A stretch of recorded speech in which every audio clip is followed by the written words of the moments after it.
You like that view first? Oh, this is, I can't get a keyboard.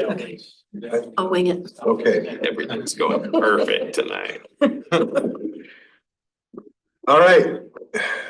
Welcome, everybody. I'm gonna call the April 23rd, 2025 meeting of Lacey Planning Commission to order. So here tonight, we've got Spencer, we got Judy, we got Jennifer, and we got Kieran. And myself, we do have quorum. And so I'm gonna ask Jennifer to read the land acknowledgement. All right. We, the city of Lacey, are on the ancestral land of the tribal people of the Treaty of Medicine Creek, including the Nisqually Indian tribe and the Squaxin Island tribe. We acknowledge and remember those tribal people not recognized today who were absorbed or relocated into other tribes for survival. We recognize the ancestors and their descendants who are still here. We recognize and respect the tribal people of the Treaty of Medicine Creek as the traditional stewards of this land since time immemorial, and their role today in taking care of these lands in perpetuity. We recognize and have the responsibility to call attention to the histories of dispossession, forced removal, and abridged treaty rights that allowed our nation, state, and city to develop as they have today. We recommend that community members read the Medicine Creek Treaty of 1854. Thank you. All right, I would be looking to a motion on tonight's agenda. Motion to approve tonight's agenda. Second. Okay, it's moved and seconded. All in favor? Aye. Perfect. Okay, approval of the April 9th meeting minutes. I would move to approve the minutes as written. Second. Second. All right, it's been moved and seconded to approve the April 9th minutes. All in favor? Aye. Awesome. Okay, there are no members of the public here or online. There is somebody that signed in. There's nobody that signed in online. So at this point, Chris Carlson, if you want to get public comment, this is your opportunity to do that. Thank you, commissioners. Again, Chris Carlson, Good afternoon. I was here last time when you were talking about the comp plan rezone docketing process. We've been hired by Nat and Thelma Jackson for their property on Pacific Avenue, 6335. A little over 2 acres there, just north of the pond that the Jacksons sold the city of Lacey several years ago. So anyway, appreciate your support. I thought Hans did a great job presenting last meeting and brought up a good point about the efficiency, because we've got like 4 along the Pacific Avenue corridor in this particular vicinity, the efficiency of kind of consolidating those and looking at them all at the same time. That makes a lot of sense. So anyway, appreciate your support, and you'll see me again. Thank you. Thank you for being here. Welcome. We had a Thank couple you. other people have walked in. Sorry, we're a couple minutes late. That's okay. Are you intending to make comment? No. Okay. Well, welcome. We appreciate the audience.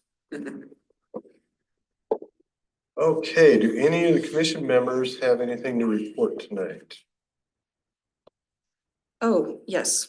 So I found a solarized Thurston workshop that we might be interested in. It's happening on May 13th. It's called Solarize Thurston. So if you Google that and then see that the event is on May 13th at 6:30 p.m. That is something that's run by a local nonprofit Olympia Community Solar Group that's going to hold an educational workshop open to all community members on solar energy and solarizing the area, Thurston area. So, yep. Okay, great. So if you forward that link to Erin, then she can email it to the rest of us. Got it. Thank you. Okay, department report tonight. No department report. Awesome. So that brings us to a public hearing. I am going to close the meeting and open the public hearing on development guidelines and public works standards update. Tom Stiles is going to be presenting. Go ahead. Okay, so I'll start with just the background of the guidelines, and it might be helpful for you because this might be the first time you heard Jennifer, but the City of Lacey Development Guidelines and Public Works Standards Manual is the City of Lacey, one of our regulatory documents, and it's used for development within the city and our urban growth area. This document provides direction for and requirements for development. and the public works standards. The manual was written to address all aspects of development, and it's commonly used by developers and consultants to regularly engage in development. The current version is being revised to remove development guidelines, and it will now be known as the Public Works Standards Manual. So in here, there's 8 chapters. Chapter 1 was previously had gone through with the planning department for revision. Chapter 2 is grading, and there was no changes to that chapter. Chapter 3 is public works considerations. 4 is transportation, 5 is stormwater, 6 is water, 7 sewer, and 8 is reclaimed water. Besides reclaimed water, there's no changes to that right now because we're currently going through the comp plan for the reclaimed water. So we didn't try to change anything in that section at this time. So most of the revisions in here are really what we consider housekeeping. We have clarification to existing standards or revisions that are available for required materials that we use. Also, there were many references that are in here that were redundant, so they live in the Lacey Municipal Code. So we looked at it and said, they really shouldn't be in both places, so we took them out. So they're no longer there.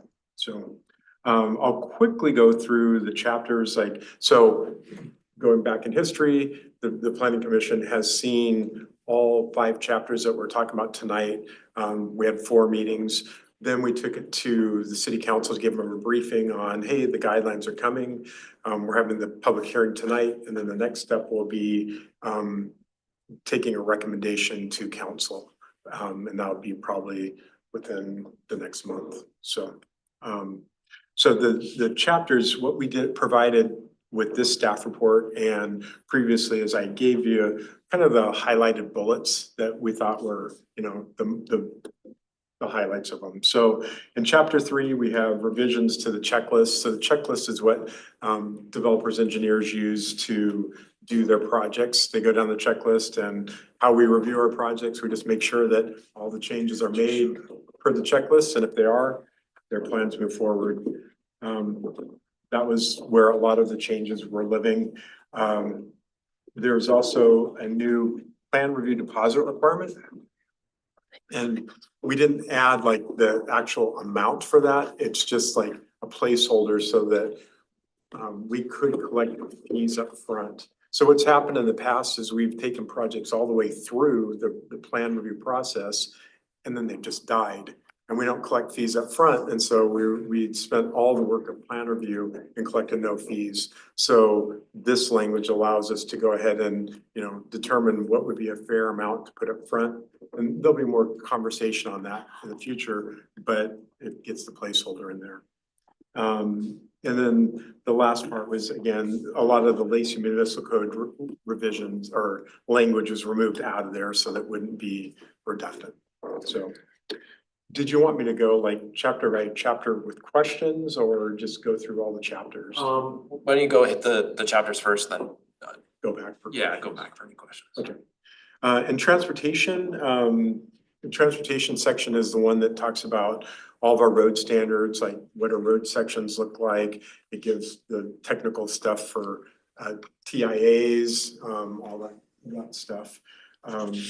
Street lighting, planting or street trees, they all live in chapter 4. So the first first bullet I had was clarification of when parking for a parking lot can begin. What typically happens is we'll get designs in and we will have parking spaces that are too close to where you pull in.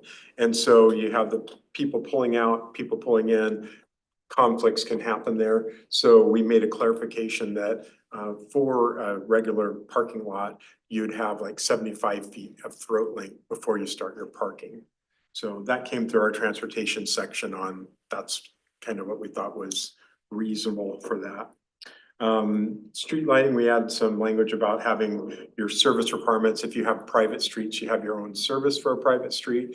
If it's public, you have a service that is based on the demand of that service. So if you have a huge subdivision, you may have more than one service, but typically you have like one service for your street lighting for your subdivision, so.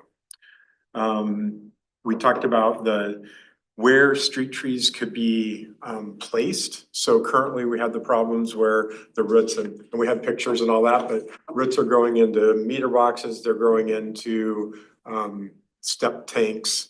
They're too close to hydrants, they're too close to streetlights. So we gave the direction on how close you could be to those things. And it's basically staying 10 feet away from all those items.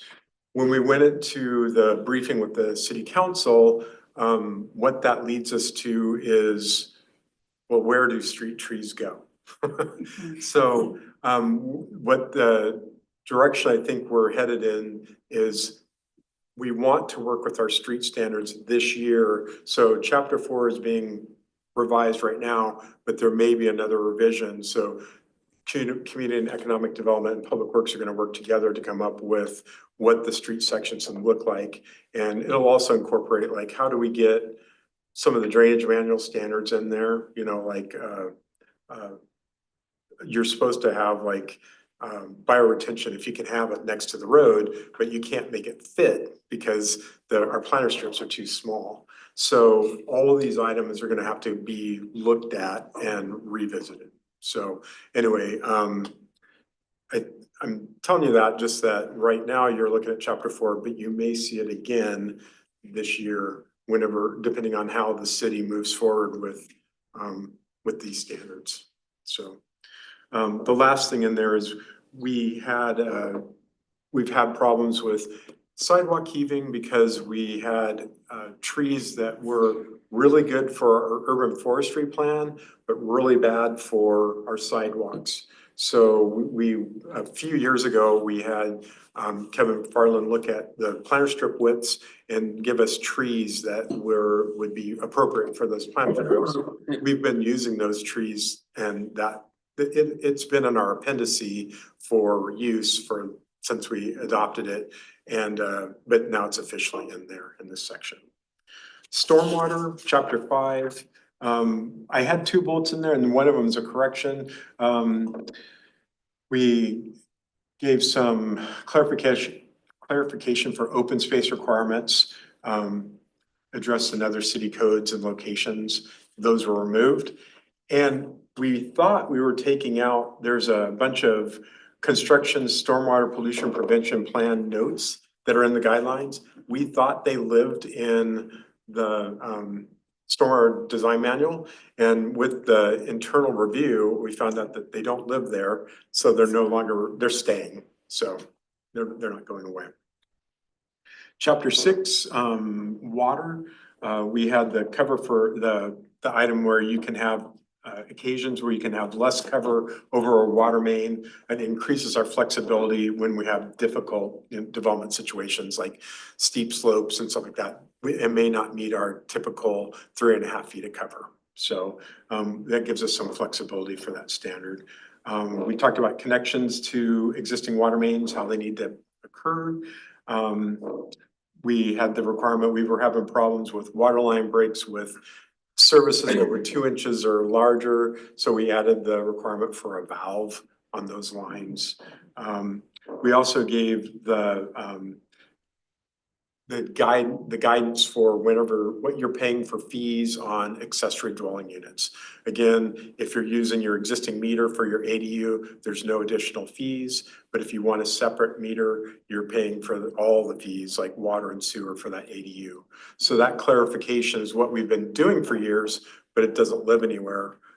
It may be temporarily housed in the guidelines, and it may be more appropriate to move it over to the Lacey Municipal Code in the future. But anyway, right now it's documented so that people know here's what we're doing. So then the last thing was just addressing some of the problems that we were having when we were flushing our water mains, having adequate spaces to have your flushing water where it can go and not flood everybody. So chapter 7, sewer. The major thing on that one was giving some guidelines on when if the cost of connecting to sewer is greater than 15% of the house and the property, then we will work with you to, on whether or not you actually have to connect to sewer. So it was, we're seeing the costs of connections going way up, and if it was exorbitant, then we want to be able to work with you on that. So we finally set a number on there. So we ask that you get 3 bids, and we'll look at the bids, and if they're all over 15% of your property and house value, then we'll talk to you about, you know, maybe you can do a repair on your system.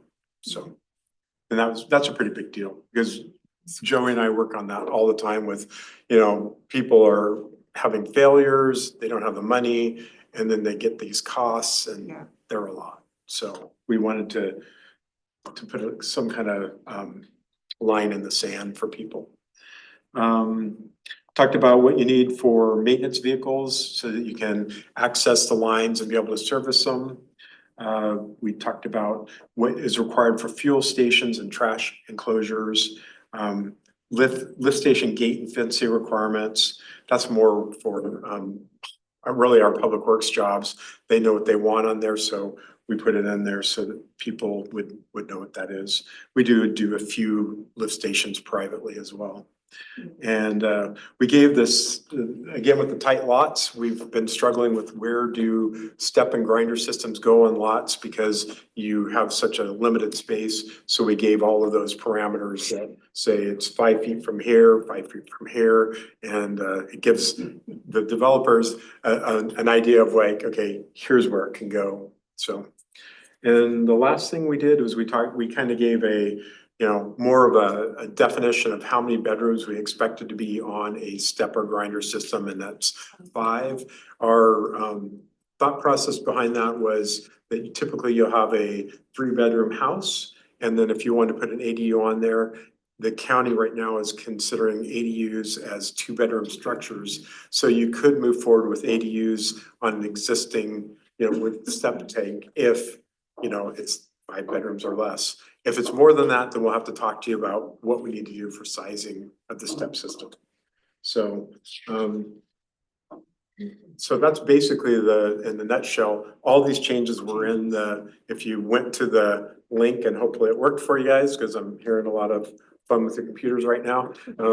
If you got to the links, it was the changes were all in there. And the last thing I want to talk about is for the review process, we sent out, we did an internal review, we did an external review. The external review included like 40 developers and engineers that we work with quite frequently. I sent out, you know, mass emails to 40 people.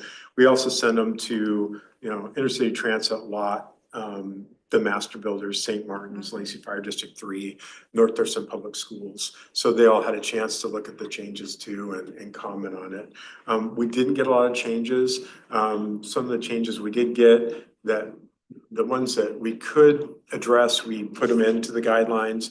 The ones that we're gonna take more discussion, because some of them are pretty big changes, we're keeping them, and whenever they take it through the guidelines again, then we'll be trying to address those changes. So, but there's a whole vetting process just to get to this. What you see went through the committees to, you know, come up with the changes, and some of these standards are too much to put in there right now.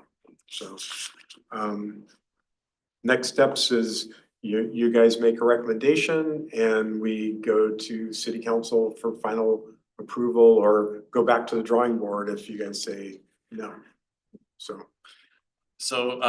before you allow public comment, there was one additional change that we wanted to make you aware of to Yes. chapter 4, and do you have Yep. copies of that? I have Tom? copies for you guys. So one small change to a section on our private streets, which Tom will pass around. I'll just kind of go through it here briefly. It's on section 4B070 private streets, section B.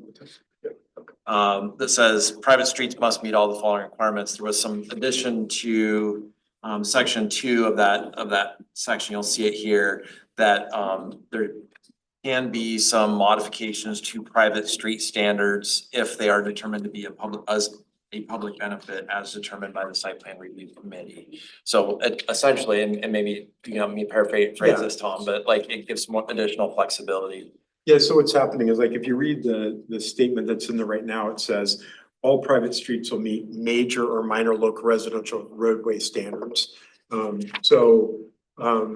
A lot of times nowadays, you're looking at it going, I don't think it's gonna work, and so we're spending a lot of time with our smaller lots, trying to figure out how parking is gonna work on it, how stormwater is gonna work, open space and all that. So we're willing to work with the developers, engineers to, if we can see a public benefit to what they're proposing and we're not, creating something that's gonna be kind of burdensome for the people that live there in the future, then we'll entertain that. And so we went over, we did this just yesterday. We had a couple of examples of places where, they proposed parking in a certain way, and it's not ideal, but it works for both parties, the city and for the developer. So that's what that language is supposed to add, some flexibility that we can be more flexible than less flexible, so, because it's not all black and white. Okay. So are there any members of the public that would like to make comment on these changes? Okay, with that, I'm going to close the public hearing or reopen the meeting. So our task now is we need to have a motion to make a recommendation to pass these, amend these, or reject these to the city council. But first, I'm going to ask if anybody has any questions for Tom. I have one. But right at the beginning, you mentioned that there was language that was moved. I wasn't certain, were you moving it from this guideline to the municipal code or from the municipal code to the public works standards? No, so what we're doing is, it's in the LMC, Mhm. or the Lacey Municipal Code, and in the guidelines, we're just taking it out of the guidelines. So it Okay. only lives. Okay. Because we looked at it as like, is this a development standard, or is this like something that's gonna help a developer move forward with their development, or is this just something that's saying, this is what the city requires and it's all in there? Okay. Again, a good example is, I do believe like where we give the definition for ADUs, we already have definitions of connections to water and how you collect it in the LMC. That's probably the better place for it, but we're not doing an LMC update right now, so we just put it in here. So later on, it'll go away. Okay. So, thank you. Okay, I have a question. Judy. About this new update that you're sharing with us, it's fresh from Yes. everybody from yesterday. Yeah. Could you give an example of where allowances might be made for the developer to deviate from the other existing standards that are in place? Sure. So the main deviance you'll have is like if there's environmental standards in there. So a lot of times what we'll have is we'll be dealing with wetlands, and you're up against a wetland and you're not really developing up against it. So you would say, well, does it make sense to put a planter strip and, a sidewalk on that side if you don't want to have people go that way? You don't invite them to be in that area. So a lot of them are like environmental issues. Okay. But also right now, we're wrestling with, we're just getting into more cottage housing. And so how does cottage housing work? And so we have like right now you have road standards on there, but it may not, if you have a walkable community, like a cottage community, then you may be able to say, we don't really want to have the planter strip and the sidewalk right up against the road like it's required. We want to have it throughout the community. And so that would give you some flexibility to do that. So those are a couple examples. Okay, and this talks about a qualifying exception of the 9 lots. So does that mean if it's a very small development of just half a dozen homes, that's a situation that would lend itself to the flexibility. Might they have fewer standards to meet if there's fewer than 9 lots? Are you looking at the next sentence? That's a separate, like, these are the bullets that we're considering up there. That was a separate sentence that, we were having, people that would do private streets, like, just to get away from, like, they'd have a subdivision and they want to do like private streets that wouldn't make sense. Like, so if you're doing your subdivision, you might have like a stubs that would have like, 5 more lots off of them and everything. And you have to be more consistent with your subdivision. So just doing these little private things to get away from standards didn't make sense. And another thing that we did is to avoid that, that's how that language of, it needs to be a minor or major local residential roadway. There really isn't a lot of benefit to a private street nowadays, except for if you're doing them, they're usually doing when you're doing a planned residential development, PRD. PRDs require 30% open space rather than 10% open space, but it gives you some density bonuses and things that can help you develop. Anyway, so. I guess my concern is that people who are choosing to live in these areas aren't getting less of the look and feel of Lacey, the Lacey standard. Right. And can we, because I just haven't had a lot of time to digest this new one. Can we be assured that with these changes, someone would still be able to enjoy the same space or trees or parking or anything? Or is, I think so. I mean, so again, this leaves it on to the site plan review committee for the, so you have the representatives from Public Works, CED, and the city manager's office. And they're gonna look at it and to make sure that, yes, we're not giving them a substandard development. right, So it usually does have there's usually a good reason why you're not gonna do it. Like I said, the example I gave you with cottage housing, like Jennifer's been working on that, and you know that, like, hey, if we do, you have to walk out to your units, because they don't usually have garages. So you're gonna have sidewalks all over the place, and then you're gonna make us do the sidewalks up against the road Okay. too. And okay, you're like, it doesn't make sense. yeah, you know? no, that's a great example. Yeah. Thank you. Okay, so I will look for a motion. This is for a recommendation. Oh, sorry, Karen. I move that we approve the draft updates to the development guidelines and public works standards and make a recommendation of do pass to the city council. And that would include the amendment that was passed around as well, I would assume. Perfect. I'd second. Okay, it's been moved and seconded to accept these recommendations to the changes and recommend the city council to do pass. Any further discussion? Appreciate the flexibility that you've built in and the pragmatism and leaning towards being reasonable versus over, too many rules, too many policies. It's all kind of built so that people get the best experience possible, which is awesome to see. Kind of a Lacey heritage. Yeah, Yeah. I noticed that. I really like that. Yeah. All right, I have to be honest though, that it's like, I think it's really the team that's pushing for that, because people that know me know that I'm a stickler. Okay. all right.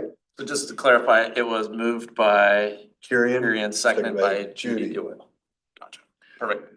All those in favor? Aye. Opposed? Awesome. And I just want to let everybody who's watching the meeting know, I was informed tonight that come next Monday, after 31 years, is not going to have to worry about getting to work on time. Congratulations. Thank you. It was nice working with you guys too. I've seen you guys many times and I've enjoyed it, so. Thank you. All right, All right, Enjoy your thank you. retirement. Congratulations. Yes. and have fun with the comp plan amendment. And visit often. Okay. Daily. See you guys. Take care. Thank you very much. Congratulations. All right, next up, comprehensive plan update with a plethora of city staff. We got Ryan, we got Hans, we got Jennifer. All right, Yeah, I'll actually get us started. We're getting the consultants here brought in on Zoom, so just want to make sure they're. See Ron coming in and then.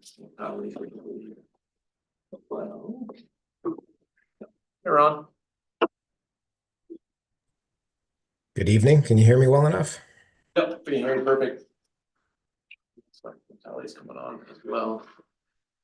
So while she's doing that, this is the next step in our review process associated with a comprehensive plan. So as you remember, the last meeting was really specific to climate related initiatives with our climate resilience sub-element and our greenhouse gas sub-element as well. This next step is going to first look at our land use element and then next our housing element. So we're going to start with land use first, and you might see some familiar faces on the screen. We have Ron Whitmore from Ramey and Associates and Mitali Ganguly also with Ramey and Associates. We in working with them through the climate portion of our comprehensive plan, we were also able to engage them to help draft some of the materials around the land use element as well. So they're actually going to give a presentation on the recommended goals and policies for the land use element, and then we're going to turn it over to Hans, who's going to go through updates to the future land use map and walk you through some of those materials. Just wanted, as a reminder to the Planning Commission, just make sure that as we're presenting on this, and just keep in mind that for everything comp plan related, we're at a very high level, right? So we're looking at high framework 30,000 foot level policies tonight that are articulated through other things like our development codes and those kinds of things. So keep that in mind when you're reviewing this as what the level is. It's really about the community vision, making sure that we're meeting state law, that we're taking into account the comments that we've gotten through our various outreach things that we've provided you with and those kinds of things. So just kind of making sure we're keeping that through that lens is important. So with that, I'll turn it over to the Ramey team to walk us through the presentation on the goals and policies. Thank you, Ryan. Is my screen share working properly? It looks like it is. Yep. And just to confirm, so we'll go first and then Hans will do the Yes. land use map piece. Okay, excellent. Okay, well, it's good to see everybody again. Appreciate your patience and endurance and during this series of PC meetings focused on the comp plan update. As Ryan mentioned, in addition to helping with the resilience sub-element, the city's asked us to help with the land use goals and policies, which is the focus tonight. And also with me tonight, another member of our Ramey team, Mitali, who's a senior associate. She and I have been collaborating very actively on this land use goals and policies component of the update effort. Okay, as is the case for all of the comp plan elements, the land use policy framework, which you're considering this evening, was informed by both technical work and community input. And it identifies an initial set of draft land use goals and policies. Your feedback tonight on the framework will inform revisions, and those will then be made before releasing a draft land use element for public review later this summer.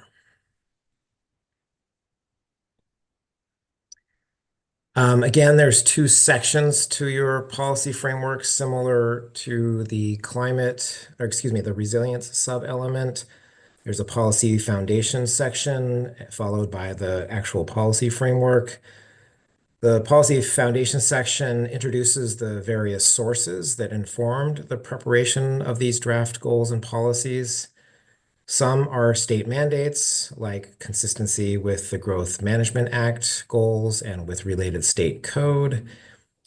As you know, there have been several updates to the GMA, the Growth Management Act, since the last time Lacey's comp plan was updated. So the policy foundation section also introduces those new requirements.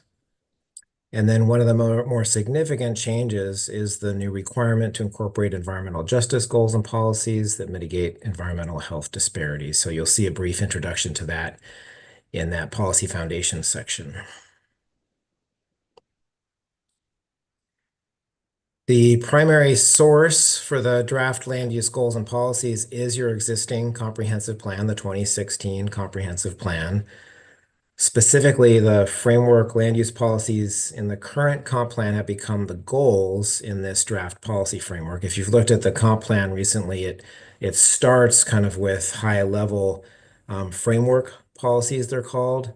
And so we kind of assumed and adapted those to become the basic goal structure for the updated land use element.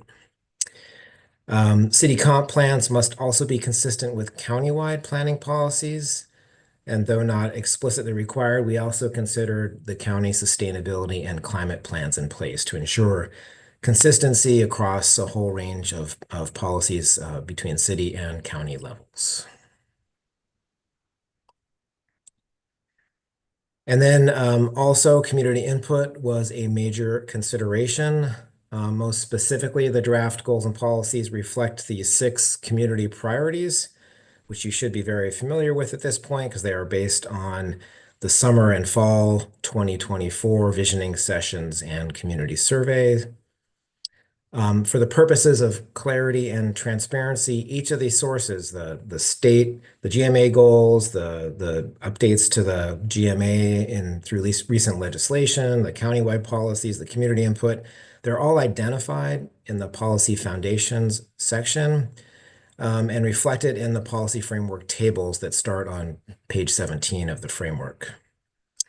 In addition, those tables also identify other related comp plan elements, those that are somehow connected to that particular policy, as well as specifically which of the 6 community priorities that it relates to. And finally, it clarifies whether the policy as proposed is brand new or an adaptation of existing policy. I am now going to turn things over to Matali, who will provide a brief overview of some of the major goal areas. Hi, everyone. Thank you, Ron. Can you hear me okay? I don't want to be speaking too softly, nor too loudly. Yeah, all right. Thank you. So good evening, commissioners. As Ron said, I'm Mithali, and I'm working with Ron and the City of Lacey planning staff on the land use policy framework. And as Ron mentioned, we have provided the full framework document in your packet, and that has details of the policy background that led to the framing of the 13 goals that you see on the screen. And each goal, as you know, has a handful of policies. And today we're not going to go through all the goals, but we will give you a quick overview of the types of goals that we have recommended for the land use element update. Also, one thing to keep in mind is that since land use is a key determinant of how a city or region is going to grow and evolve, the land use goals are intentionally overarching in nature, and they're intended to reinforce and support the goals and policies of related elements such as housing, transportation, and other elements of the comp plan. And in framing these 13 goals, as Ron pointed out, I just want to reinforce that the starting point for us was the community vision section of the 2016 Lacey Comp Plan. And we took those goals, in particular, the overarching framework goals and policies from that document, and we updated them to meet necessary state mandates, and we made them aligned with regional growth policies and sustainability targets, as well as the community priorities from the recent outreach. So now I'll walk you through some of the goals, again, keeping this at a high level. And we think that these are the most important ones to discuss with you today. And afterwards in the discussion, we can discuss other goals if you'd like to, or we can answer questions related to these goals. So Ron, if you could go to the next slide. So the first goal of the land use element update directly addresses the pattern of development that is envisioned, not just in the 2016 comp plan, but is also aligned with the current comp plan vision.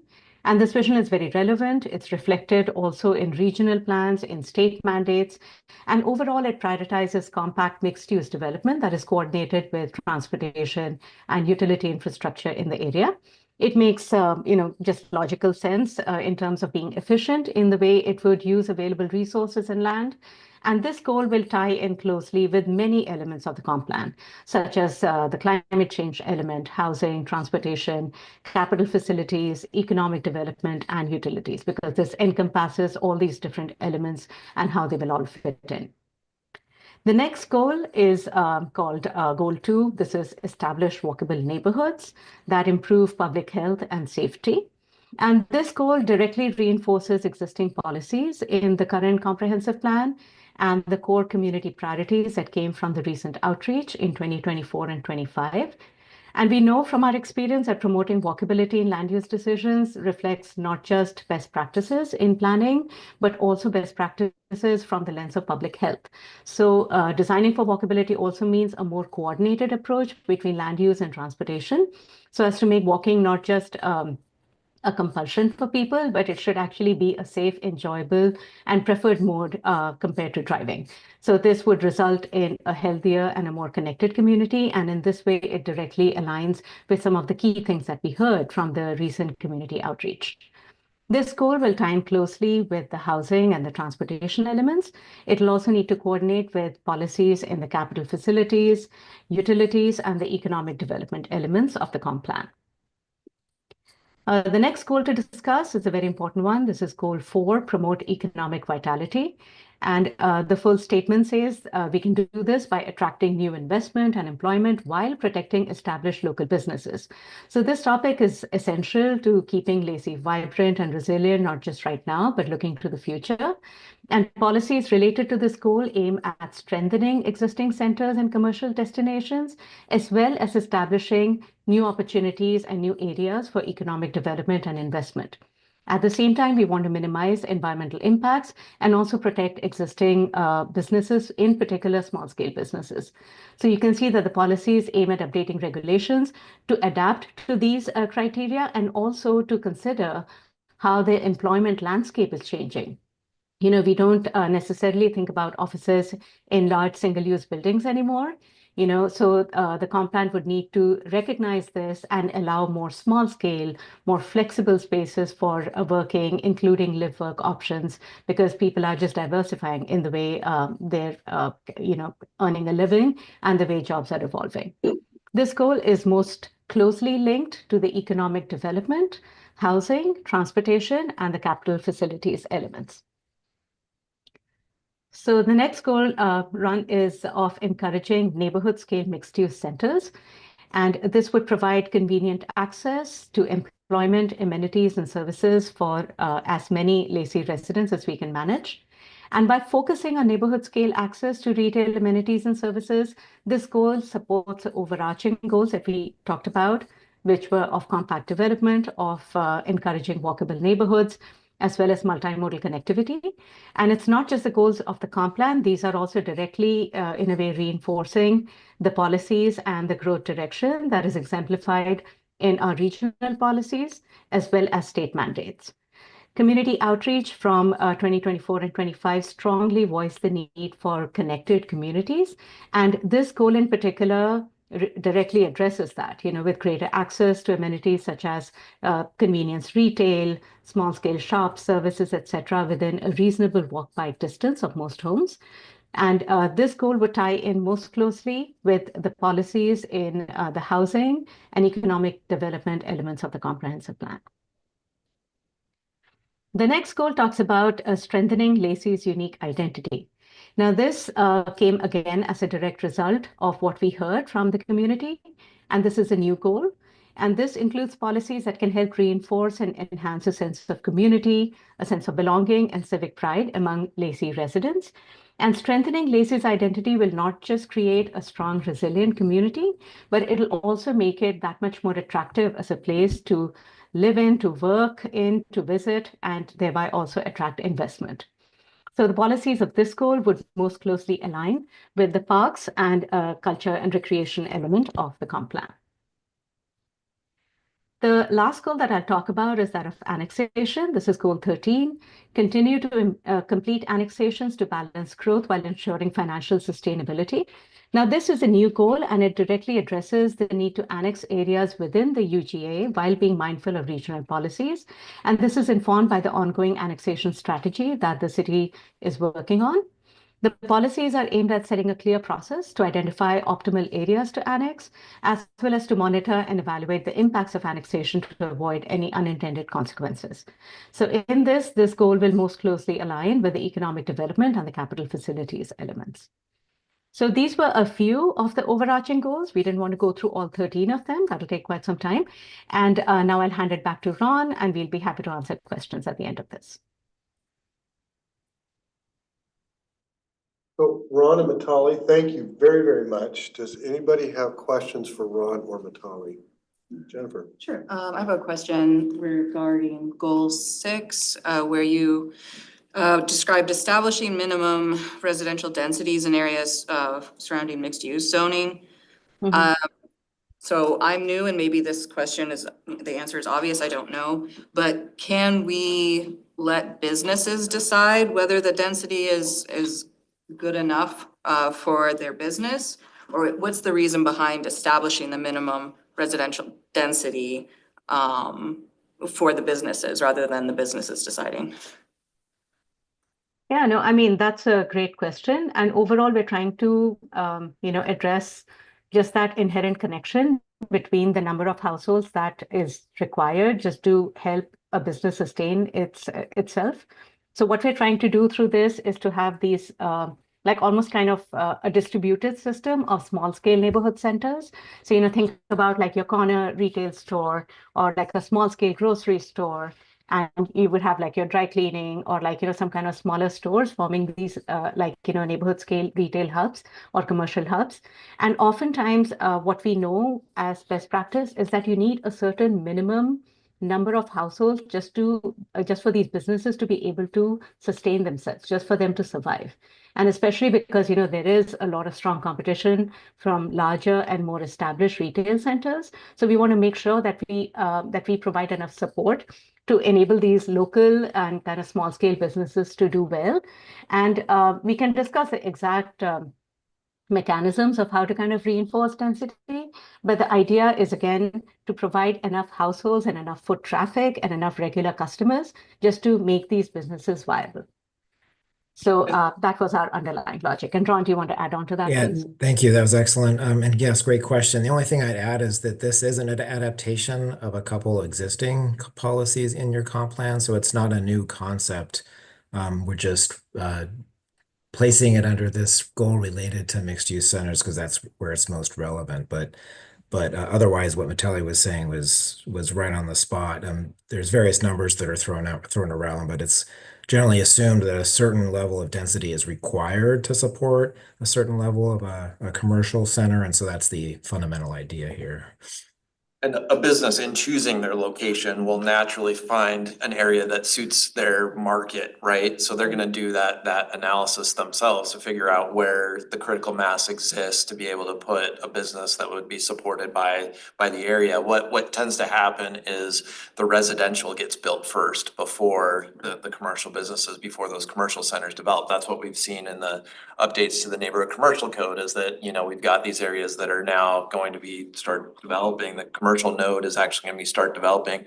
What we want is we want a critical mass of homes and people around them that they're gonna be able to support the businesses that go into that area. This is kind of like a safety net in a way for smaller businesses, or at least make sure that those smaller businesses, not make sure, but help them not fail, is what it Correct. sounds like. Right, make them more, from a market perspective, be more successful. Okay, thank you guys.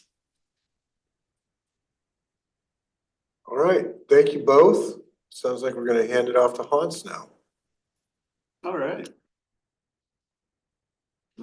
Share screen, Hans, how do you want to? Yeah, if you can share the map actually, and then I might steal the mouse from me afterward. My laptop has decided not to use the Wi-Fi in this room for the second time in 2 weeks, so. Do you have a dinosaur too? This is like the third laptop I've been on. Probably busy talking to my email. I was working with IT last week and we thought we resolved it. It was fixed until I entered this room apparently, so.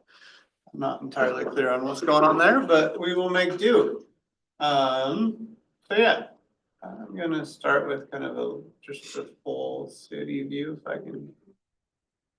I don't know that I can zoom out any more than that. All right. So yeah, you guys had a pretty hefty packet as part of your this evening's agenda. Attachment 2 in that packet is the list of rezone requests that we identified following our last conversation that raised to the level of what we've identified through our conversations in the rubric as warranting additional review as part of this update cycle. That's not to say that they necessarily are going to get carried all the way to the end, but that says that we think that we have enough time as part of the cycle to give those locations some additional review. Ultimately, one of two outcomes will likely come of that. One is that we recommend it for adoption as part of this comprehensive plan update process. The other outcome is that we recommend it for a future cycle for additional review. So that's what attachment 2 is within your packet, is just a summary of those ones that were really elevated and scored well within the rubric that we all went through at our last meeting. Attachment 3 is what we've actually developed for the definitions for these different zones. So it's actually kind of a description of the intent behind each one of these districts and what the districts really represent. So the first page of that attachment runs through what does it mean to be in a residential district? What does it mean to be in a open space institutional district? All the way down the line.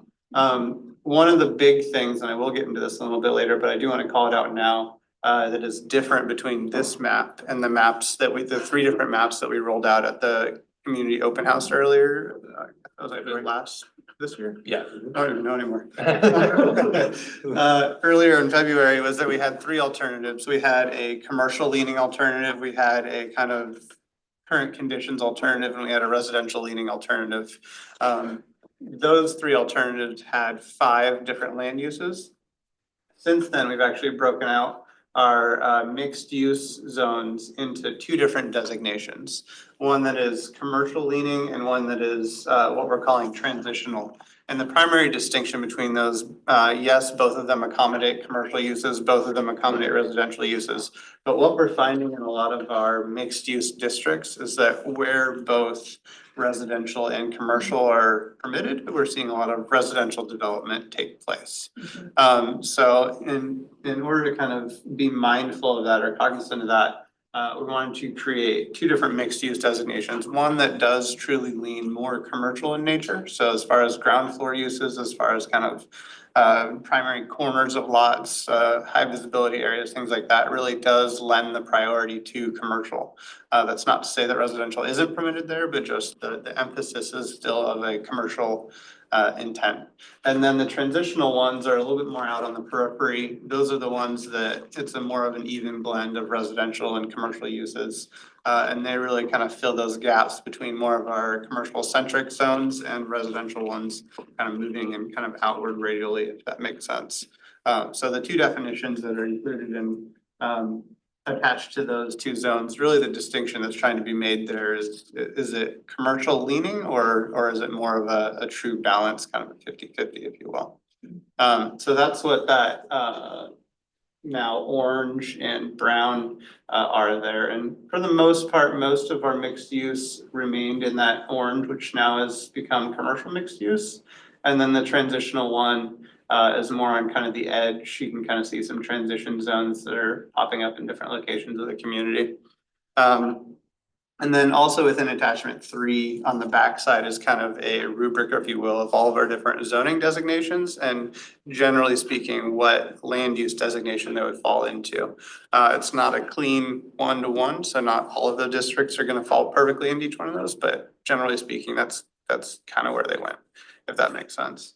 And then, yeah, the final attachment is the future land use map that I do have up here. So this is really based on all the feedback that we've received to date. It's based on kind of a combination of the 3 different alternatives that we rolled out at the public open house.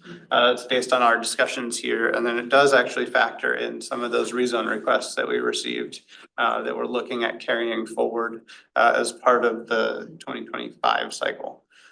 So a lot of what we are looking at as far as those changes are what we're probably calling internally is more just kind of corrections or just cleaning boundaries up. So they're more aligned with parcel boundaries, more aligned with actually right of ways and things like that. So really kind of just cleaning up the look and feel of the map, so it's a little bit easier to review and kind of quickly identify where you're at and what's going on there. So big examples of that include actually where we're at, City Hall.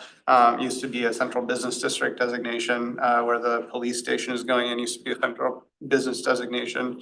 Moving all of those uses into a open space institutional designation to really kind of represent the use that is actually taking place on the ground. That's also one of the rezones that we talked about you, and actually probably covers the first 10 or so rezones that we were talking about as part of that package. Other examples of that actually exist across Martin Way, around this wetland complex here. So again, just kind of bringing that open space institutional to better capture property boundaries there, things like that. Other ones, we did have one kind of floating little commercial island out here that has been moved into that mixed use designation. That was a applicant request. It was probably 50-50 actually an existing right of way that was the relic of a previous designation, but then after it had been subdivided, the right of way was somehow left in the old designation. So we remedied that as well. We did have a mineral extraction designation that was right here. We've met with the applicant or the property owner on that one. The rest of their property has a central business district designation. So that was another one that we're updating to reflect that change there. We do have let's see if I can zoom in on these a little bit. I'll grab this one because we're looking at it. This is one of our moderate, and I always mix up the acronym for this one, moderate density mixed use corridors. Close, mixed use, modern density. Yeah. Words are right. Need to be reassured. Well, we're looking to get rid of that district, so hopefully I won't have this challenge for too much longer. When you know the answer. But this district actually used to be more of a rectangle shape where the mouse is moving here. This is, so just by way of orientation, Slater Kenny is that dashed line that runs north-south. This is north of North Thurston High School. Yeah, this green rectangle here is North Thurston High School. So this is directly north of that along Slater Kenny. There's a little daycare center right there on the corner for reference. Yeah, so in this case, one of the things that council asked us to look at as part of this process was opportunity to eliminate some of our very numerous zoning designations that we have within the community. These zones were identified as one such opportunity for that. And looking at the language within this code, it actually very closely mirrored what we already had within our neighborhood commercial district. So this would be one example of where we're looking at that consolidation opportunity. The shape, I will note, is slightly different. So what this pocket here, which is now that yellow, actually has a pretty large scale housing development that went into it. So in looking at this site and looking at that potential consolidation, it made more sense to place the housing portion of that site in a housing designation and then take the commercial kind of street frontage side of that and move it into a neighborhood commercial district. Are those the duplexes development that's been put in there? That very large duplex development? I don't know if they're duplexes. They're single family. It's a Horizon, or excuse me, it's a DR Horton development. And they're It's not called Bradley duplexes? Park. Okay. No, I don't believe so. Because there's a very large development going off by Trailside. That is actually, I think, outside of the city Oh, further limits. down, okay, Yeah, yeah. okay. I know where you're talking about, but yeah, this area here, I mean, it's 33% Olympia, 33% UGA, and 33% Lacey. So Yeah. you flip a coin, and so it's hard to know exactly where the Thank boundaries you. are there, yeah. And I will note that even with the consolidation, from a future land use perspective, that designation would be the same. So whether or not it's its current zoning designation or what we're proposing as part of that consolidation, they would both fall into that transitional mixed use designation. So from the kind of 30,000 foot view, stays the same, but when we get down into the actual zoning level, there would be some nuances there that would take place. Another example of areas that we're really just kind of fixing what was going on is actually out towards the regional athletic complex. This portion over here is commonly referred to as phase 3. of that expansion. So that's currently a field right now, but in the future it will become expansion of the rack. So it previously had a residential designation to it, but it is owned by a parks department as part of future park development plans. So just making that match what the intended use is there. We also had that taking place here with the fire department has a satellite location there. That also had a residential designation to it. So it's just bringing that into open space institutional. That's kind of that catch-all for municipal, for parks, for other uses of that type. And then just kind of moving south here, other examples. So we have this spot in here, which actually is right to the west of the Woodland Creek Community Park. It's Matt Jackson is actually one of the owners that we heard from representation about. That's located right there. And then there's some temporary park ownership facilities right in here. And then we have a daycare over here and then two other residential properties that are in here. All of this is kind of a little island, if you will, that to the east has parkland and lake kind of designations, and then moving to the west, we actually are moving into that Central Business District 5 designation again. So that was one of the rezone requests that we did receive. In looking at it, it didn't make sense to bring in that individual property when there were really just a total of 5 at that location. So this map does show a mixed use designation, which would be consistent with the applicant's request. And it would match the use that is directly to the west of it to make it kind of a larger designation that's consistent as far as zoning and land use there. So that would be another one that is a change, an applicant request that we're showing on this map. I will note that this is still all in draft form, and then once we get all of our different elements through the planning commission, it will be posted on our website and it'll be presented out to the community for additional rounds of review. So that's shown there. Directly south of that, we have this, which is actually a light industrial designated zone currently. And it's actually on the bend of Carpenter here. You can see this just to the south, there's Carpenter Road. To the north, this is actually the Woodland Trail right here to get oriented. Right now, it's a light industrial commercial designation. Looking kind of longer down the road, this seems to make more sense as maybe a mixed use based on its location, its proximity to residential developments, its proximity to parks and other kind of environmental critical areas. So that's one other change that in this draft is being shown as a mixed use as opposed to that light industrial commercial designation that it currently has. And then keeping on moving south here, this location right here, I don't know if this is in Jennifer's presentation later or not, but this is a lot property that Lacey is actually working with lot to develop a residential development at that location. So it previously had a open space institutional designation because it was under lot ownership, but with the intent of converting that to a residential use, the map has been updated to reflect that change there as well.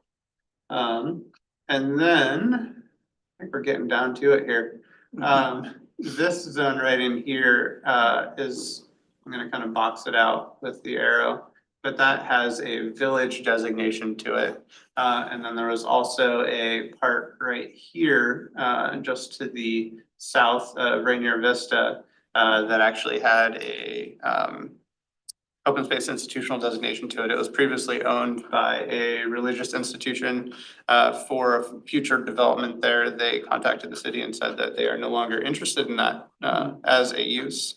We then contacted our parks department because it is directly adjacent to an existing park with a park designation. And they don't have any interest in using it as part of their plans for that site. So the next logical progression there would be to look at other adjacent uses, which is that village district and more immediately around it, just a residential designation. So taking those two different locations that are essentially the same area and moving them from village and open space institutional just to a residential designation to match the development pattern that's already taken place in that village, and then what else is also immediately around it.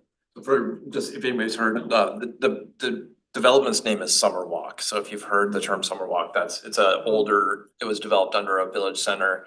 The thing about a village center is that they have basically 3 or 4 components. The ones that I can think of are number 1, residential. Number 2 is some kind of commercial. The commercial has been developed along Yelm Highway. That's like where the Mod Pizza is, if anybody knows where that strip commercial is there. And then they often have a school component. That property was actually once designated for an elementary school site. The school district did not need it to for their elementary schools, because there was Chambers Elementary was built in Horizon Point, and so the school district then, I believe they sold the property to the religious institution. Now they don't need the property, so it's reverting back, or their request is revert back to residential designation. So Horizon Point is an example of a village center where you have some commercial, residential, a school, a park. So it's kind of that similar concept. Yeah, and then as far as other ones, we had a boat launch right here that had a residential designation to it, so we changed that one. But I think that really covers the majority of the ones that we were talking about as far as carrying forward for additional review as part of this cycle. So it's a blending of our current zoning designations and the ones that we anticipate probably catching on and being carried forward as part of the current cycle that we're in. But yeah, with that, it's kind of just a high level overview. We'll open it up to any comments, questions, thoughts. Yeah, Spencer. Yeah, just out of morbid curiosity, down at Horizon Point, there's a whole bunch of little tiny triangles on there that are OSI, so are those just small areas that were dedicated as Yeah. community gathering points? Cause I know they have that really large field complex out there too. Yeah, so those probably represent neighborhood parks, they represent green belts and other kind of buffers and things of Okay, that so they nature. went through the. Yeah, so this is a GIS layer, so the green is kind of prolific everywhere, because we kind of pulled in all of our different institutional designations and populated the map with that, so that is, you are seeing a fair amount of that.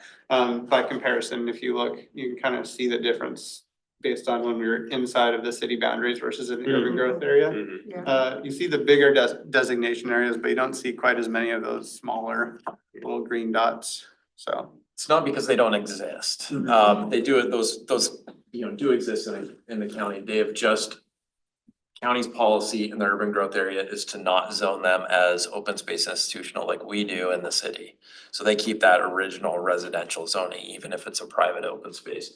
We went through an exercise to map all those private open spaces a number of years ago to be able to tell the story of how much property in Lacey not only is, the big kind of public parks, but also those smaller areas that are maybe privately owned and maintained that are in and around people's neighborhoods, just to kind of better understand the proximity of the residential to the amenities there that people have. I actually have a comment now. I wanted to say that this is very, very close to what my vision was when we started this process, and I think it reflects significantly the feedback that we received from the community. So I'm very impressed with this work, and thank you for it, because I know a lot of thought and time and energy went into this. And I think it's gonna really give people the confidence they need to develop here thoughtfully. So I'm very proud of what you guys have done. Thank you. Thank you. You guys were involved in it, so it's definitely. Yeah, I wanna say, I think the work that you and your group are doing is very reflective of what we heard and what we have heard in past open houses of what the community wants to see, and I think it's just a perfect representation how responsive Lacey government is to what our citizens are requesting. Yeah. So, good work. Thank you. Right, sounds like Jennifer's turn. Just before we turn it over to Jennifer, do you wanna stop sharing the screen real quick and then we can bring up Jennifer's presentation? So, you know, as Han mentioned, the next steps, obviously, we're gonna have this map available as part of the public outreach. So, the next steps are we're gonna develop some fashion of a story map, basically, which is if you ever use a story map tool, it's a way to be able to connect like that map with actually kind of like what's on the ground. So it kind of like zooms in and you're able to see, okay, what's around it and those kinds of things. And that's actually gonna be hosted on the website and available for the public to review coming up with the release of the comp plan this summer. And then as well, we're gonna take this to city council in 2 weeks for additional review as well. So we'll see where this lands with them. Obviously, at this point, you know, I think we have a fairly solid draft that we're ready to release to the public. And so we'll report back if there are any significant, you know, deviations in course with the city council, because the city council has not been as involved in this part of the comp plan as you all have. So this will be our kind of first opportunity to give them the final version of this. So we'll let you know if anything changes as a result of that. Thank you. Yeah, I would say that there's two potential, I don't know, want to go as far as say likely, but two potential types of changes that we're gonna see on the map that we just reviewed today. One is working with those rezone requests. If for whatever reason property owners don't wish to move forward, we find something that doesn't make sense there. That would be one type of potential change that might take place, and those are gonna be pretty small, kind of minor, like the ones that we just ran through. And then the other one would be more full scale, either feedback from you or council, or when it goes to the community at large, that we get feedback that there's something that we may have missed or overlooked or should be better addressed in some way or another, so. But all in all, that map there is kind of the starting point for all those conversations. Thank you. All right. I was premature before, now it's your turn. Okay. Yes, Jennifer to. I'm actually gonna duck out, so. Ah. Thank you. Yeah, you can stay wherever you'd like.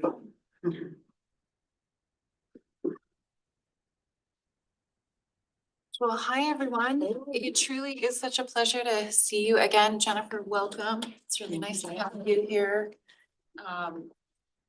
So tonight, Drive here and you can just tell me next slide or. sure, Okay. if you don't mind. Yeah. The girl with the notes, that's for your benefit, because I know how quickly I can get myself right into the weeds or just simply forget what I'm talking to or where I'm at. So, this evening we get to take kind of a break from middle housing, but not really. So I think what you'll see is that a lot of what you're gonna see tonight regarding the housing element of the comp plan is gonna be really familiar. And that is because a lot of our middle housing legislation is really significant in driving where our housing policies are going for the comprehensive plan as well. I don't have any awesome maps to share with you this evening, so Hans got to have the pleasure of doing that. Ryan, would you mind? Yeah, perfect. So slide 2, great. You guys at this point now have seen this multiple times, so I don't want to take a lot of time going over this again with you, other than to just say that, you know, the main goals, of course, identified here, were to better integrate across all elements, reflect shared visions, and of course, be aligned with new state mandates under the Growth Management Act. And for housing, there are a lot, as I was just saying. So maybe not as many for some of the other elements. Housing, they just keep coming. So we're doing our best to work with those. And then slide 3. And then again, you've seen this was talked about tonight as well. I think Ron touched upon this earlier. And then, you know, just there again, I think remembering that the goals or the broad objectives, what we hope to accomplish over this next planning cycle, policies and strategies are going to help us get there.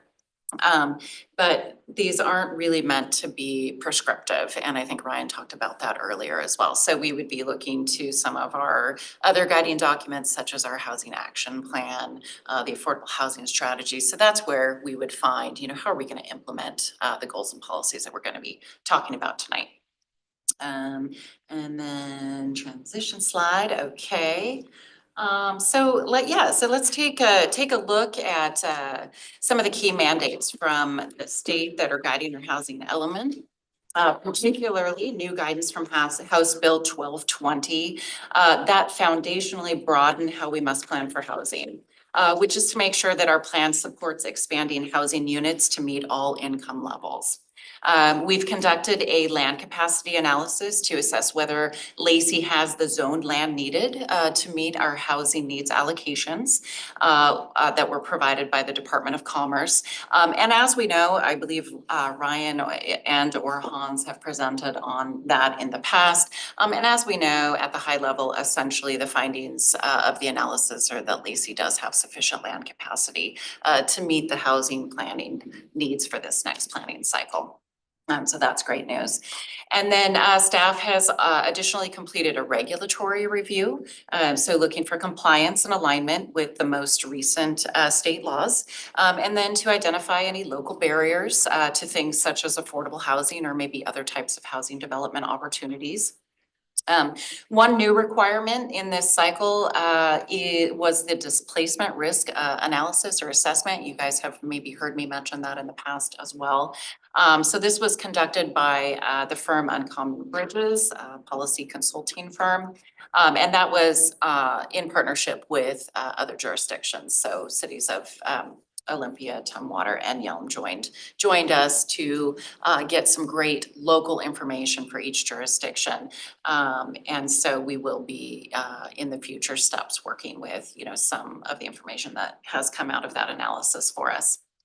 And then the goal there would just be to help us better understand where displacement may be the highest risks here in Lacey, and how we would proceed to plan to mitigate for that or just proactively approach that should it occur. So all of these and more are also additionally found in the Commerce checklist. We all have kind of a checklist in our elements as we're going through things, so.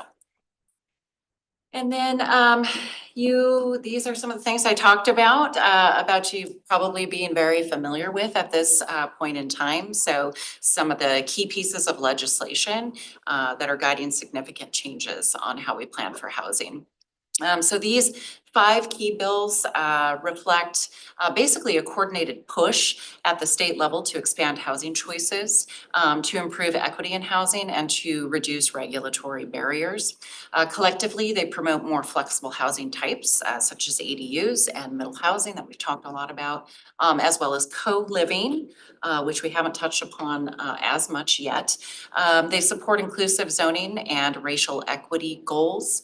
They also make it easier for individuals to access home ownership through smaller scale development options. Across the board, there's an emphasis on removing outdated restrictions. For example, maybe parking minimums or owner occupancy requirements. And then enabling jurisdictions to meet housing needs for a wider range of incomes and lifestyle needs. And slide 7. And then as we talked about, again, those documents or other things that we've heard tonight, such as county-wide planning policies, all of these things are consulted and will continue to be, part of how we move forward as well with the housing element. Something new for us, which was really awesome in 2024, was adopting our city's first diversity, equity, and inclusion and belonging plan. So that also is something that we can look to make sure that we are aligning with principles from that plan as we move forward. And then we had some very nice compliments tonight from this group towards staff, and really that is reflected right back at you. So one of the things I did want to touch upon is we as staff really felt like our open house here was very successful. And looking across, I saw so many of your faces there. You guys really, really helped us teamwork and make this a really successful event. So we mirror your sentiments on the success of that event. So thank you for being part of that. I think it was a great opportunity to really engage with community members. And then, as you know, that staff has been sort of doing different sort of pop-up events and things since about last summer, I would say. So, all together, putting it all together, I think we've done a really great job of really reaching out to our community, hearing, what are people's concerns in this case regarding housing. And we've had some major themes, emerge from that. And then, let's see, we can probably move on to the next slide. And so just a nice little summary is, overall the key themes of the housing element include planning for more housing across all those income levels that we've talked about, proactively addressing potential housing inequities and displacement, aligning housing with access to living wage jobs, I think is really important, something we'll probably keep hearing more about, as well as transportation options, identifying and removing barriers to affordable housing, and ensuring this work is then also guided by equitable public participation.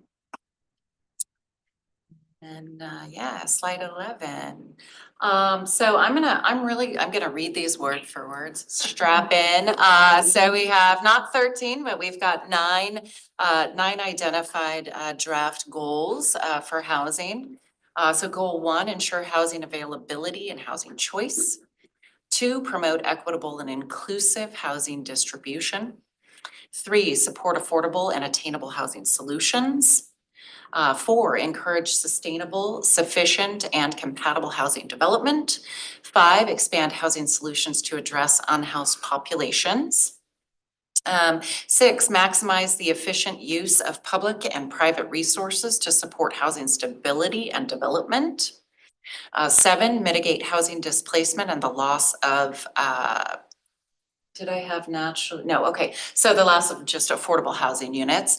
And then 8, strengthen regional and stakeholder collaboration to address housing needs. And then last goal 9, ensure housing and land use policies support a well-connected, sustainable, and livable community. So let's just take a little bit of a deeper dive on slide 14 here. And let's, we kind of all took the same approach and we've just pulled out a couple of these to highlight tonight. Some of these that I chose to talk about are simply because they worked well with other policies from either say climate and or land use and maybe some transportation as well. So you'll see some of those themes converging here. So under goal 1, ensure housing availability and housing choice. An example policy there, policy 1A, promote a variety of housing types by increasing residential capacity and housing choice for residents of diverse household sizes, incomes, and abilities. Looking at goal 2, promote equitable and inclusive housing distribution. So policy there, 2C, looks like support policies and programs that promote housing stability for renters, including initiatives that expand access to rental assistance, stability, and long-term affordability options. And yeah, so goal 6, maximize the efficient use of public and private resources to support housing stability and development. A couple of policies pulled from that section. Pursue and leverage state, federal, and local funding to support housing rehabilitation, preserve affordability, and prevent displacement. Policy 6D, align housing and economic development efforts through policies that incentivize and attract living wage jobs and industries that enable residents to both live and work in the community and strengthen economic stability through a thriving local workforce. And goal 7, so mitigate housing displacement and the loss of naturally occurring affordable housing units. Policy 7B, develop tools to support the preservation of manufactured home communities. We have talked about that. In fact, I think my first time visiting Planning Commission had to do with some work that we started in our manufactured home communities. So to be continued on that, but it's exciting to see that show up here. So considering strategies such as manufactured home park overlay zoning districts, and incentives for resident-owned cooperatives. And then policy 7C, explore incentives for landlords and property owners to maintain affordability, such as financial assistance, tax benefits or voluntary agreements that foster long-term affordability and prioritize preservation of naturally occurring affordable housing units. That's true. Yes. Is an overlay zoning district different than a traditional zoning district, and how so? Yeah, so, and Ryan may have a better, example than I would, but, my understanding, typically of an overlay zone would be that, the zoning district still stands, but then another layer, if you kind of look at it as like a layered cake or a pizza or something, another layer would come on top of that. In this case, we'll use a manufactured home, park, for example, that would have its own set of requirements or rules, restrictions, et cetera. So it would essentially have its own zoning within the broader zone and could provide some protection, right? Right. And what else could you say about Yeah, that? no, that's a really good point. So, like, for example, manufactured home park, the zoning would be residential, just like any other residential zone, but it would have another, as the term implies, zoning overlaid on top of it. And in this case, it would be a manufactured home park designation, so that it would have to be a manufactured home park in perpetuity. So somebody couldn't come along, buy the manufactured home park, move the residents out, and then develop it as a residential subdivision, for example. That would be an option that, we could explore, is like, there may be some manufactured home parks, that in their life cycle maybe shouldn't be manufactured home parks anymore. Maybe they don't get the same overlay as one that is, more kind of viable. There are some in our community that are like, some fairly substandard living conditions that maybe should see some redevelopment. We need to address the displacement as a result of that. And that's a different tool, but that zoning overlay is maybe a way to protect some of those that provide, some of the more, they're in kind of better shape. And we've done some analysis as part of our initial. Yes. So my experience. Anyway, zoning overlays typically are a single subject restriction or permission that crosses other zoning boundaries. So in this area, Special sub-district. yeah, Gotcha. Yeah, it. Mhm. I mean, that, And- I think that. And captures it does, it really does. And, I was gonna say to Spencer, you may, in your off time, you may take a look at Tumwater code, just because, gosh, it's been years. Has it been 2 decades? It's been a long time ago that they did manufactured home park zoning overlay. And so there's a lot of information. Reach out if you want some pointers on where to look, but I was able to learn a lot through what they've done and sort of what they went through. And even I'm getting into the weeds, but like Ryan was talking about earlier, while it would protect from some other types of developments, such as like large apartment complexes, typically what you see, I've looked at other jurisdictions who've applied this tool as well, but typically what you see is there would still be some options, right? So if the property, it may be able to be redeveloped to a church or a school or something, right? So typically, you're gonna see some options there. So. Right. Thank you. Okay, yeah, for sure. And then goal 9, so ensure housing and land use policies support a well-connected, sustainable and livable community. Policy 9D, balance residential development with tree retention, green space preservation and urban canopy expansion, while ensuring new development integrates within existing neighborhoods. And then policy 9E, encourage housing development patterns that reduce vehicle miles traveled by supporting walking, biking, and transit access through mixed-use development, pedestrian-friendly site design, and by encouraging housing near other community amenities. Support reduced and flexible parking standards where feasible to maximize land use efficiency and walkability. And you've seen these questions for the other elements, and so basically the same questions for you all in terms of housing. So Brian and I are both here, and Thank you for supporting the value of walkability. It's really, Awesome. yeah. well, and that's where, again, it's seeing some really nice crossover between elements. Sounds great. Okay. I love the focus on building those community and those, the trails and bike paths or whatever to improve that commute and reduce greenhouse gases. I think it's a great goal to have, so. I think so too.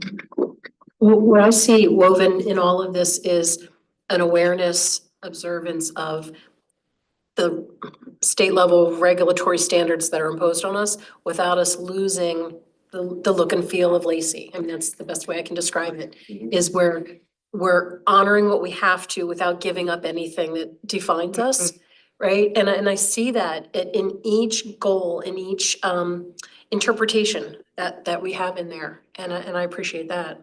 That's great. That's something that we've focused on. We're kind of trying to thread the needle between because we've done a lot of kind of housing policy related work with our housing action plan and other documents over the last 5-6 years.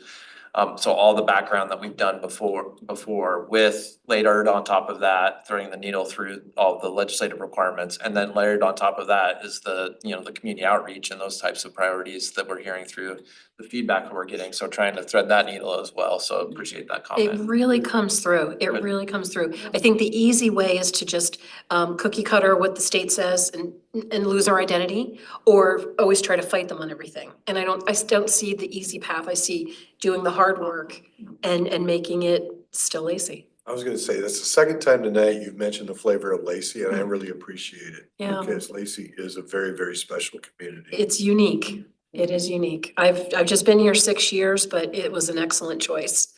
Yeah, we moved here at the same time. Yeah, you that's did. what it sounds like, yeah. We did the right thing. I feel the same way. No, I do have a question though. Yes. One of the bills, 1998, it said that co-living is now allowed. Was that something that already existed? And is that, I'm asking because I was listening to some news lately about how there's an issue with affordable housing for especially elderly residents.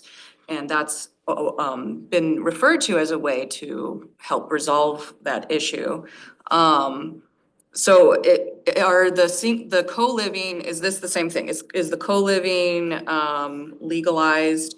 As in, was it already, is it new? And if it is new, does it mean we're talking about like previously single family households being able to be multifamily or multifamily households? And will there be, out of curiosity, any promotion towards like the seniors, or what does that look like, I guess? Is kind of my question. Wow, all excellent questions. Do you want to start with that? Yeah, this is, so it's also a term called single room occupancy. It's kind of another way to think about the co-living situation. It's basically where you have a bedroom behind a locked door, but you share, and maybe you have your own bathroom as well, but then you share common amenities like a kitchen and those kinds of things. And while we have not specifically addressed them in our code, I think it's something we've generally allowed if people have, presented us with those things. Now the state is saying, you must, allow for them. So we'll need to do some code amendments as a part of this, which will come later, that will recognize that as an option and specifically say that will now be allowed in our code. And that, in my mind, probably the first, potentially those type of markets would probably exist maybe around St. Martin's, where you would, have essentially almost like a dormitory style, with a room and common amenities, as an example. I think maybe another example could be a large house that you would have converted to multiple rooms that could have, that. I think what you're talking about too is a little bit that could lead into like an adult family home, which is, those are already a permitted use. That's where you have, a family that lives in the home that provides services to the people that live there. That's almost like a small nursing home, and those are allowed by right. They're allowed anywhere in any home in Lacey, so, and we're actually seeing quite a number of them that permitted in the last couple of years, so. Well, and I think the co-living is a lot more common than the code recognizes. Yeah, absolutely, yeah, Always has yeah, exactly. Yeah, I mean, there, you could always rent out a room, right? And Right, We're not gonna know exactly. anything about that. Right. You could, right now, we have in Lacey, we don't have regulations on short-term rentals, so, if there was a Airbnb that you wanted to rent out a room, you could do that, so. So yeah, there's a lot of that stuff that happens. I've got regardless two of them in my neighborhood. My neighborhood's over Yeah, that's what- 75 that's what I houses. was saying. So. There's a lot of shared rentals. I see, okay. For sure. And I think, some of the, by definition, I don't have it in front of me, but, being behind a locked door, that's, something, a distinguishing, within the definition of co-living. And then there's a lot of talk too, about just, these being micro units, right? So they're also, that term will probably commonly be associated with a very small space, over time, so. Thanks. All right. Well, thank you, Jennifer. You are most Always a welcome. pleasure. Yeah, you guys went easy, on. So Next I'll time. mention before we adjourn, so the next one's in the series, so the next meeting will have transportation, economic development, utilities and environment, so that'll be the closing of the sessions on the comp plan goals and policies. The month of June, we will be kind of assembling this all together and loading it up onto a website that'll then be released to the planning commission, and the public, hopefully knock on wood, in July. And that'll start the public review process of our comprehensive plan. Nice.